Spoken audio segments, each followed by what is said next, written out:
former Democratic presidential candidate Marianne Williamson responded to Roe v. Wade on Twitter, saying, quote, "If Democrats are thinking the fury of this moment will pass, then they are mistaken.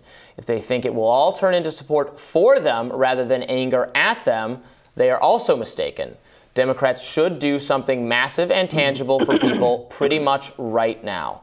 Author Marianne Williamson joins us now to react to this moment. Marianne, so great to have you with us. Oh, thank you. Thank you for having me. So what is your sentiment, behind this tweet? Obviously, we're in a moment where abortion rights will be rolled back in many states. And I see a lot of pessimism from Democrats. I think a lot of sense that their leaders have actually already failed them. And while, Democrats are trying to, political figures are trying to say, this is why you need to support us, I'm hearing a lot of, and it sounds like you think this is a very legitimate way to feel, that the harm was already done, that they were already being counted on and they failed.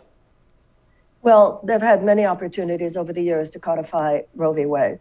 President Obama had said that he was going to do that during his first campaign for the presidency. And when an hour after the decision came down, Nancy Pelosi was texting out a fundraising appeal that we all needed to vote for Democrats. We all needed to send them money in order to codify Roe v. Wade, when she herself had been down in Texas supporting the last supposedly pro-life, anti-choice Democratic candidate, Henry Cuellar, just weeks ago. So the hypocrisy of the Democratic Party has been very difficult for people. 63% of Americans did not want Roe v. Wade overturned. And the Democrats have been using vote for us, vote for us, vote for us to save Roe v. Wade for a very long time. And the fact that they were not more vigilant about this is, of course, frustrating for people. At the same time, I think that it's not just that. I think that in the 2 years almost since President Biden has been president, so many of the things that people thought, oh, if only we get the Democrats in there, these things will happen, whether it had to do with cancellation of the college loan debt, expansion of Medicare, a more vigorous environmental protection, et cetera. So yes, what I was saying in that tweet was that the Democrats better do something right now. When Nancy Pelosi read a poem and the members of the House sang "God Bless America" on the Capitol steps, that was not the kind of vigorous political action that many of us want. We want to hear about their ideas for packing the court. We want to hear about their ideas for ending the filibuster. And the fact that the president has come across kind of like, yeah, it's really too bad, I'm stunned, I'm sad, of course, people are very upset.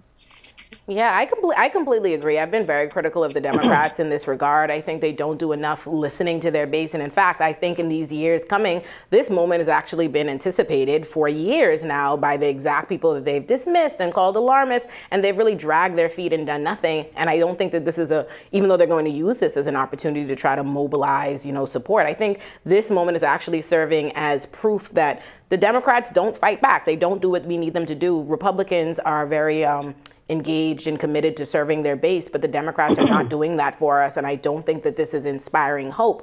Do you have any hope at all that they're going to, fight? Because I don't think they are. What I've seen from Biden and Pelosi and them seem to be a lot more of the same empty gestures and not even particularly lively rhetoric to support us even in what they're saying, right? They came out and immediately went to condemn and silence the protesters, like, oh, keep it cute, keep it quiet, and then they're asking for money. But like you said, and this was something I actually pointed out recently, they say, oh, vote for us. That's how we're going to codify Roe. But then you see them supporting anti-choice candidates. So what is there to really inspire this faith? What do you think? Well, we have a choice between the abusive ones in the Republican Party and weak ones in the Democratic Party. So it's kind of like walking a fine line. You're so angry at them, but at the same time, you want them to step up. Right. At this point, what's going to happen is that the Democrats will either, as you said, respond to their base, or what they're going to be doing is simply inviting another wave of MAGA candidates. I live in Washington, D.C., and I had always heard that this city is like a bubble. It's more than that. Energetically, it's almost like a walled city. I understand how Trump got there, because I understand that there's such an impervious energy here to the rage and the frustration and the pain that people out there are feeling. And I fear that there continues to be almost a lackadaisical approach to the suffering of so many people.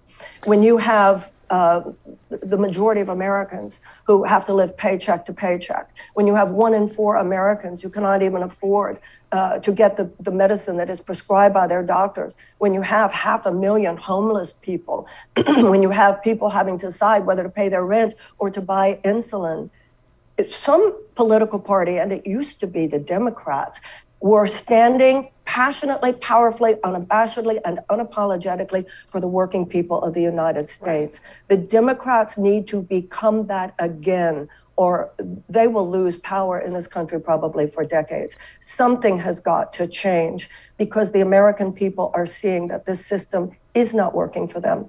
And I'll tell you something, it's basic psychology.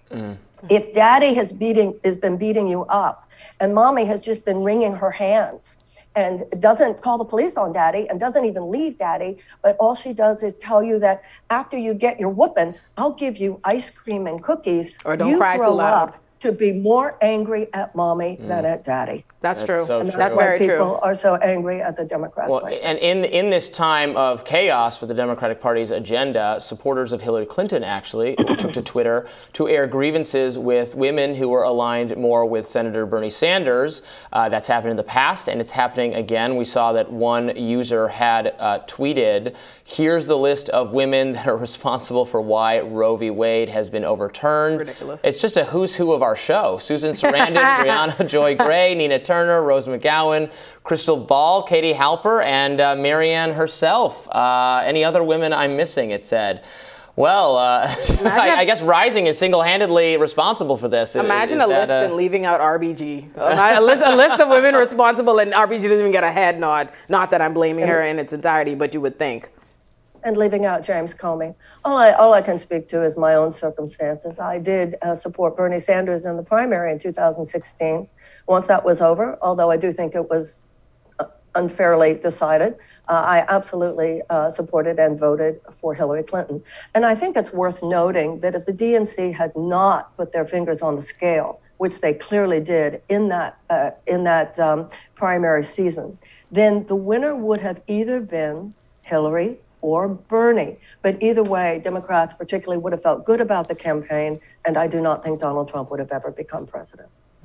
In response to the argument that if Hillary Clinton won in 2020, Roe versus Wade would not have been struck down, writer Ross Barrakin said this: Ruth Bader Ginsburg's role in the death of Roe versus Wade looms even larger because it's not entirely clear Hillary Clinton would have governed with a Democratic Senate had she won in 2016. Most people assume Clinton's victory would have given her the Senate. As we saw in 2020, there were easily scenarios where the 2017 Senate could have been split 50-50 or even been 51-49 Republican with President Hillary Clinton. McConnell may have even blocked her for 4 years. Yeah, what do you think about that? People in Washington love to play that game. If this had been different, if that had been different. You know, the very fact that when I was talking before about how people in Washington don't seem to know what's going on out there, we all know President Obama could have appointed Merrick Garland. And President Obama and others in Democratic leadership, I think, could have been more concerned about what would happen if Ruth Bader Ginsburg did not resign. But everybody here just assumed that Hillary was going to win. That's why they weren't very concerned. But once again, they would have been more concerned if they had had more of a feel for what was going on in this country and the rage that people were feeling. That's the irony about Bernie Sanders. Bernie Sanders, like Donald Trump, did acknowledge the rage, the legitimate rage that people were feeling. So the Democrats had a progressive populist, and they weren't going to go for the person who said, let's just keep it the way it is and continue on the success of the last 8 years, because too many people did not feel that they were experiencing success. So people went for the authoritarian populist, and they will go for an authoritarian populist again if the Democratic Party doesn't step up and do more for the working people of the United States in a way that matches their own rhetoric. Right. I think a lot of times, hindsight's 2020. I think we forget when we criticize that Hillary lost and, Biden won. We forget Biden didn't necessarily win because we love Biden. At that point, we would already learned from 4 years of Trump, and people rushed out to get him out. At the time of Hillary, a lot of us simply didn't believe Trump was going to win. I remember, I'm not a U.S. citizen, so I didn't vote, so no one hold me responsible for anything. But I do remember being fundamentally shocked that Trump won, and I think that was a lot of the climate. There were a lot of people, I remember friends of mine, who didn't bother to vote. They didn't go out and vote just because they weren't interested. It was very, it's the same thing either way, because no one saw it as realistic that Donald Trump would be president. So they didn't rush out for Hillary. I think in a world where we'd already experienced Trump, people would have rushed out and voted for Hillary too, just to get Trump out. So I think there is a lot of forgetting the times. Absolutely. I would be willing to guess that a lot of the people who told you there was no way Trump was going to win were in Los Angeles, New York, Washington. I travel the country a lot in my work. As horrified as I was that Trump won, I was not that deeply surprised. Right. I had seen the rage out there, and I had been deeply concerned that the Democrats didn't seem to be hearing it. Well, Marianne, it's a pleasure. And they're not hearing it now. They're not. It's a pleasure, as always, to have you with us. Thank you so much. Thank you. It's always great being with you. Thank you so much. We'll have more Rising right after this.